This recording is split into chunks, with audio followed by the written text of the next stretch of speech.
Hello and welcome to Pinocchio, Chapter 7. Oops. Let me swing this over here. There we go. Okay, Chapter 7. Geppetto returns home and gives his own breakfast to the marionette. The poor marionette, who was still half asleep, had not yet found out that his 2 feet were burned and gone. As soon as he heard his father's voice, he jumped up from his seat to open the door, but as he did so, he staggered and fell headlong onto the floor. In falling, he made as much noise as a sack of wood falling from the 5th story of a house. And of course, there's the corner illustration of Pinocchio realizing that his feet are gone. Poor marionette.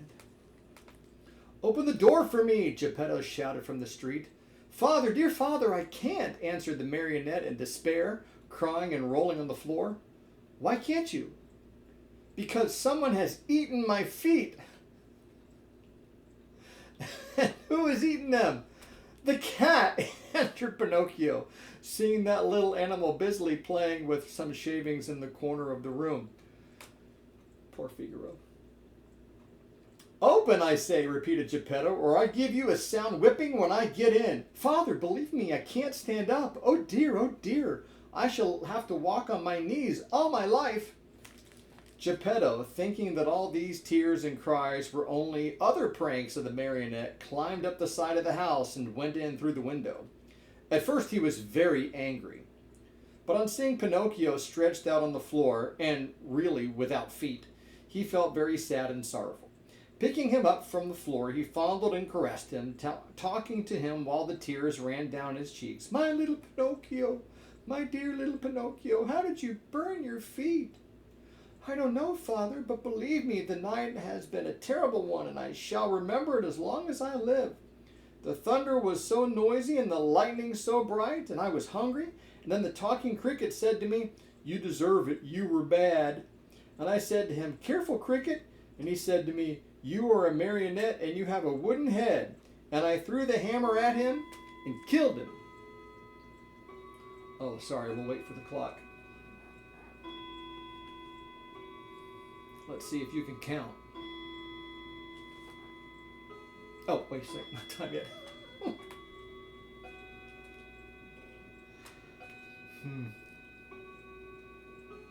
It's a little slow, I gotta crank them up. There we go.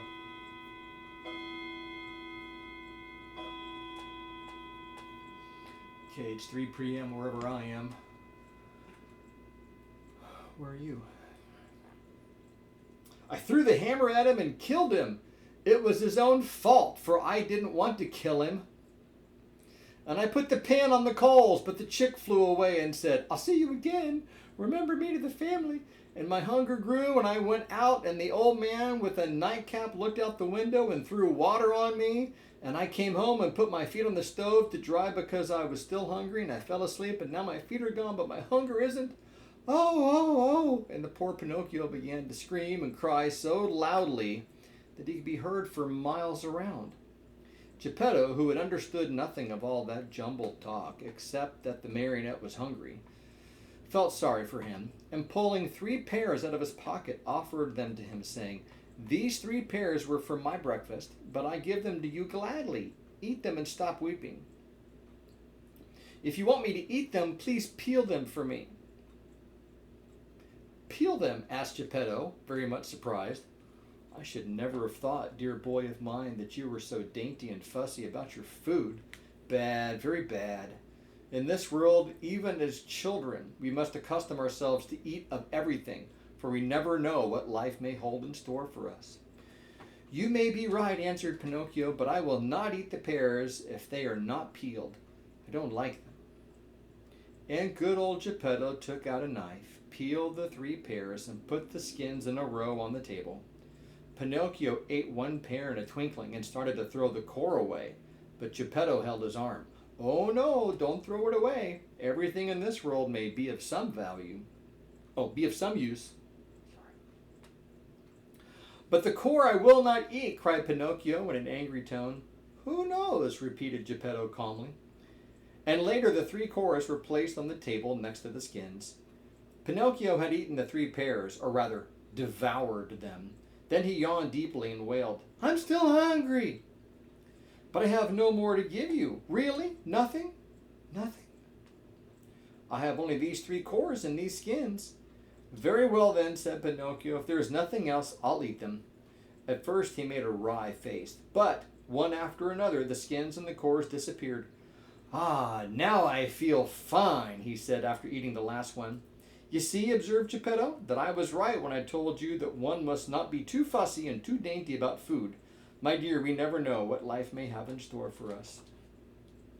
Oh, that's the end of chapter 7. Bye-bye. Well, that didn't work very well.